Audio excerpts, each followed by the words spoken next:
Alhamdulillah, nahmaduhu wa nasta'inuhu wa nastaghfiruh wa na'udzu billahi min shururi anfusina wa min sayyiati a'malina, may yahdihillahu fala mudilla lahu wa may yudlil fala hadiya lahu.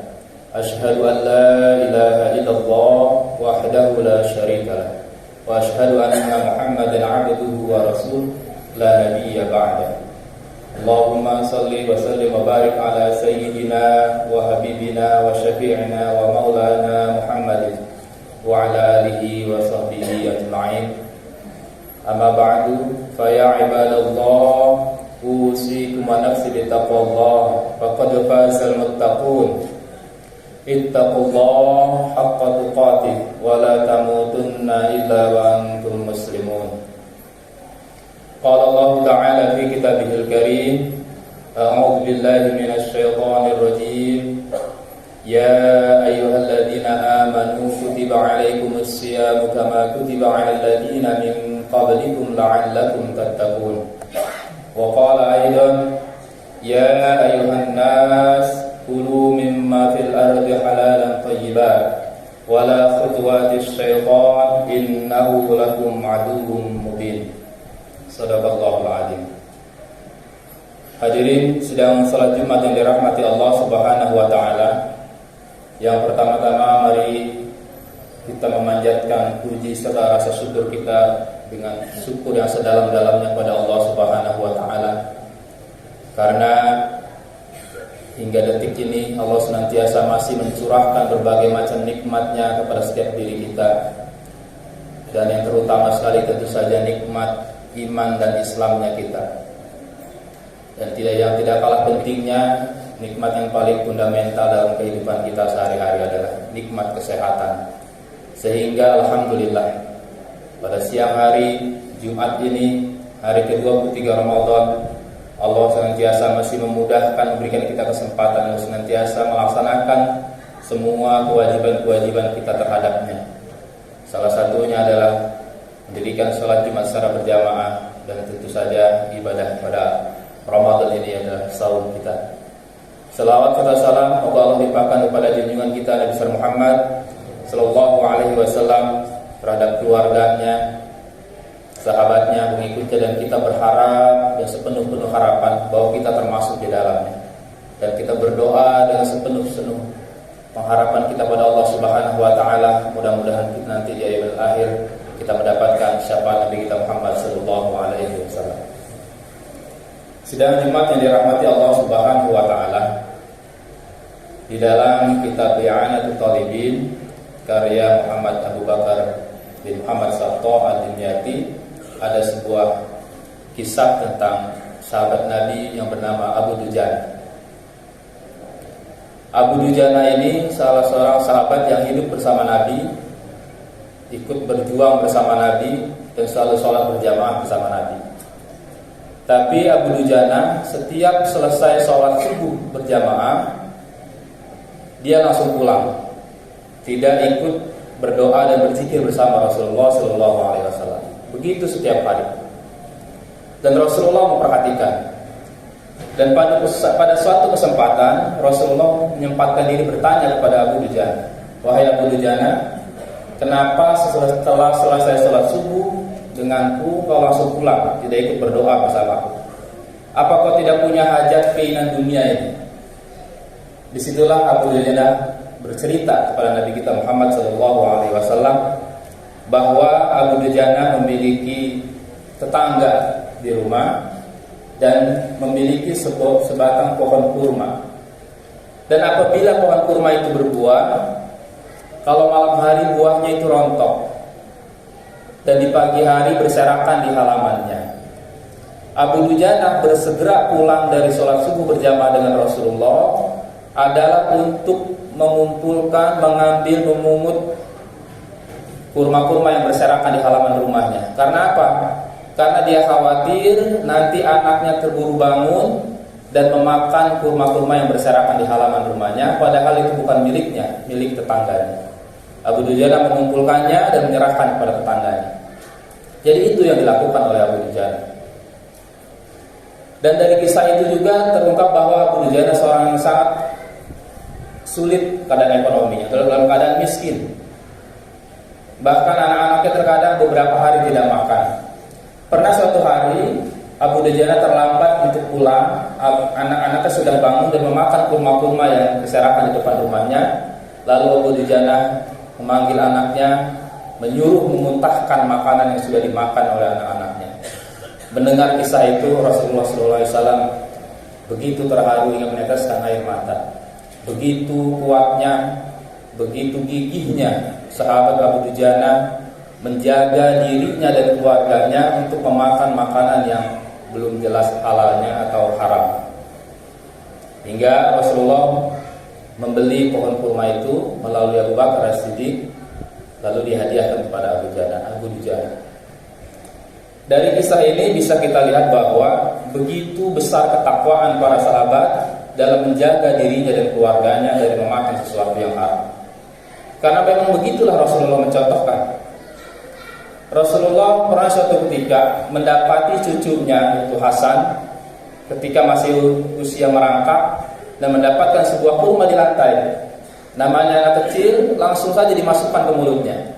Melihat itu Rasulullah langsung mengejar, lalu mengorek mulut Hasan yang masih merangkak itu untuk mengeluarkan makanan yang dimakan oleh cucunya itu. Begitu kerasnya. Padahal ketika mendidik perkara sholat, padahal sholat ini perkara yang utama dalam agama kita dalam hal ibadah, Rasulullah begitu lembut dalam mendidik cucu-cucunya. Pernah suatu ketika Rasulullah memimpin sholat jamaah, cucunya menungganginya punggungnya di atasnya, dan Rasulullah tidak buru-buru bangun, membiarkan cucunya untuk bermain dengan sepuasnya di punggungnya. Tapi ketika perkara makanan haram, Rasulullah begitu keras, begitu tegas, mengejar Hasan dan mengorek mulutnya, bahkan memukul-mukul punggungnya untuk mengeluarkan makanan yang sudah ada di mulutnya. Mengapa? Karena Rasulullah khawatir kurma yang dimakan itu adalah kurma sedekah. Karena apa? Rasulullah dan keluarganya diharamkan memakan makanan yang dari sedekah.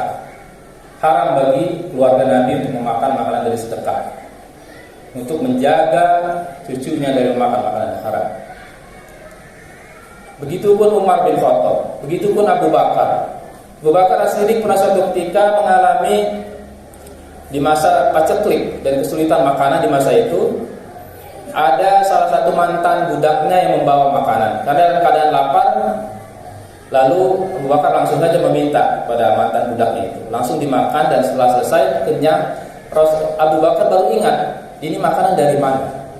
Lalu ditanyalah kepada mantan budaknya itu, dari mana kau dapatkan makanan ini? Makanan ini dibeli dari uang hasil dulu ketika dia masih praktek sebagai dukun. Maka jelaslah uang hasil praktek dukun adalah haram. Ketika dibelanjakan untuk makan, makanan-makanan ini haram. Seketika itu juga Abu Bakar As-Siddiq memuntahkan makanan yang sudah tertelan itu, karena demi menjaga dirinya memakan makanan yang haram. Begitulah para sahabat dan Rasulullah SAW sendiri mengajarkan bagaimana menjaga diri kita jangan sampai memasukkan makanan yang haram ke dalam perut kita. Karena apa? Fatal akibatnya. Pernah juga saya sampaikan di mimbar ini, dampak-dampak dari memakan makanan yang haram. Salah satunya adalah apa? La yadkhulul jannah lahmun nabata min suhtin.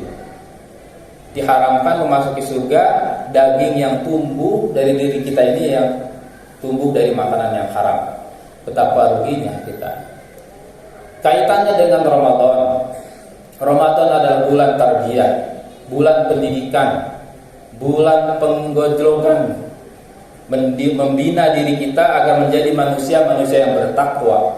Orang yang bertakwa senantiasa menjaga makanannya dari makanan yang subhat atau juga haram. Bagaimana Ramadan ini mendidik kita untuk senantiasa menjaga diri kita dan keluarga kita, jangan pernah sedikit pun menyentuh makanan yang haram. Karena apa? Selama Ramadan ini sudah 23 hari kita dididik. Pertama, kita makan sahur. Makan sahur adalah makan yang sama sekali tidak lazim pada waktu makan. Kita makan biasa sarapan pagi, makan siang, makan malam. Makan sahur sama sekali tidak lazim. Tapi kita melakukan itu walaupun dalam keadaan mata ngantuk, tidak berselera, tetap kita makan. Karena apa? Kita bertujuan agar dengan makan sahur ini kita mendapatkan keberkahan, karena ini sunnah Rasulullah SAW. Dan juga kita berharap nanti ketika kita berpuasa di siang hari, kita lebih kuat karena sudah punya cadangan energi. Begitulah sejatinya ketika kita makan, begitulah sejatinya kita mengkonsumsi sesuatu, haruslah memiliki tujuan. Dan tujuan kita apa? Tujuan kita adalah wa ma khalaqtul jinna wal insa illa liya'budun. Inilah tujuan tertinggi kita hidup di muka bumi ini. Maka dalam koridor itulah kita makan. Dalam koridor itulah kita mengkonsumsi sesuatu agar kita kuat menjalankan perintah-perintah Allah Subhanahu wa taala. Bukan makan untuk sekedar memuaskan syahwat kita terhadap makanan. Bukan sekedar memenuhi semua keinginan kita untuk menikmati semua jenis makanan. Kedua, berbuka puasa. Berbuka puasa, Nabi kita Muhammad SAW mencontohkan. Beliau hanya buka biasanya dengan beberapa butir kurma, terkadang hanya 1 butir, lalu minum air putih. Kadang-kadang hanya air putih saja, lalu langsung menunaikan sholat maghrib. Begitu sederhananya Rasulullah SAW mencontohkan. Mungkin kita belum mampu untuk seperti itu, tapi setidaknya kita menjadikan ini sebagai barometer. Ketika kita sore hari dalam keadaan puasa, dalam keadaan lapar, kita bukan hanya lapar perut, tapi juga lapar mata. Kita menginginkan memenuhi semua syahwat kita terhadap makanan. Melihat makanan yang manis, makanan yang dingin, makanan yang pedas, gurih dan sebagainya. Semua ingin kita penuhi, semua ingin kita beli, ingin kita santap di saat berbuka puasa. Ingat, Rasulullah mengajarkan kita sederhana dalam makan. Ini pun sifat orang bertakwa, sederhana dalam makan. Harus kita bawa keluar Ramadan juga. Kulu washrabu wa la tusrifu innallaha la yuhibbul musrifin. Makan dan minumlah. Makan dan minum itu perintah Allah Subhanahu wa taala. Tapi jangan berlebihan. Allah tidak suka kepada hal-hal yang berlebihan. Ketiga, pada bulan Ramadan ini, pada siang hari, kita pahami bahwa kita diharuskan menahan diri kita dari makan dan minum. Padahal makanan dan minum itu di rumah kita halal. Dan itu diharamkan bagi kita pada siang hari ini. Itu mendidik kita ketika nanti selesai Ramadan, kita sebagai orang yang bertakwa, yang sudah dibina dalam satu bulan Ramadan, maka haruslah kita menjadi sensitif terhadap hal-hal yang haram. Karena kita sudah dibiasakan dalam bulan Ramadan untuk menjaga diri kita dan keluarga kita dari memakan makanan yang haram. Jangankan yang haram, bagi kita orang beriman subhat sekalipun hendaklah kita jauhi. Maka selesai dari Ramadan, harapan kita adalah takwa, dan salah satu indikator ketakwaan kita adalah kita menghindarkan diri kita dari memakan makanan yang diharamkan oleh Allah Subhanahu wa taala. Mudah-mudahan Allah Subhanahu wa taala memudahkan kita menyelesaikan berpuasa Ramadan yang tinggal beberapa hari ini, dan mudah-mudahan Allah Subhanahu wa taala menerima semua amal-amal ibadah kita pada bulan Ramadan ini, dan nanti keluar dari Ramadan kita dimasukkan ke dalam golongan orang-orang yang bertakwa. Amin ya rabbal alamin. Barakallahu